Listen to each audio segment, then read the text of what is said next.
என்னடா வாயில் போட்டு மென்னுட்டே வேலை செய்கிறான்னு பார்க்காதீங்க. டெலிவரி ஆனதுலேருந்து ஒரே மயக்கத்தோட தாங்க முடியல. அதனால தான் கிடைக்கிறப்பல ஒரு சாக்லேட் வாயில் போட்டுக்கிறது. சிம்பிளாக இன்னைக்கு பாவ குழம்பு தான் வச்சுருந்தேன். ஊர்லேருந்து எடுத்துகிட்டு வந்த துணியெல்லாம் அழுக்காக இருந்துச்சு. அதெல்லாம் மிஷினில் போடலாம் தான் பேங்க்லேருந்தெல்லாம் எடுத்து வச்சுட்டு இருந்தேன். அதெல்லாம் அரேஞ்ச் பண்ணுறதுக்கே பொழுதே போயிடுச்சு.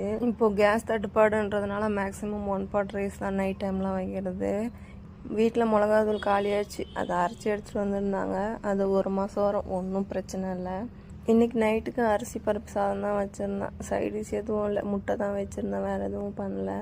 கேஸ் தட்டுப்பாடுன்றதுனால ரொம்ப கஞ்சா பிடிக்கிற மாதிரியே எனக்கு ஒரு ஃபீல் ஆகுது.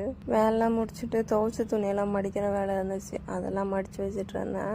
ஊருக்கு போகும்போது மாற்றி வச்சுட்டு போனது பெட்டு கவர், அது இன்னும் மாற்றலை. அதை அப்படியே மாற்றி வச்சிடலான்னு சொல்லிட்டு தான் மாற்றிட்டு இருந்தேன்.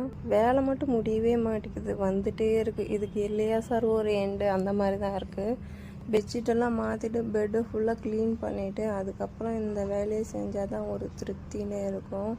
அது எந்த வேலையும் இல்லை, இந்த வேலை தான், படுத்துட்டு ரீல்ஸ் பார்க்குற வேலை தான். யார் இதை ஃபீல் பண்ணியிருக்கீங்க கமெண்ட் பண்ணுங்கள். Ta-ta bye bye. இன்னொரு vlogல பார்க்கலாம்.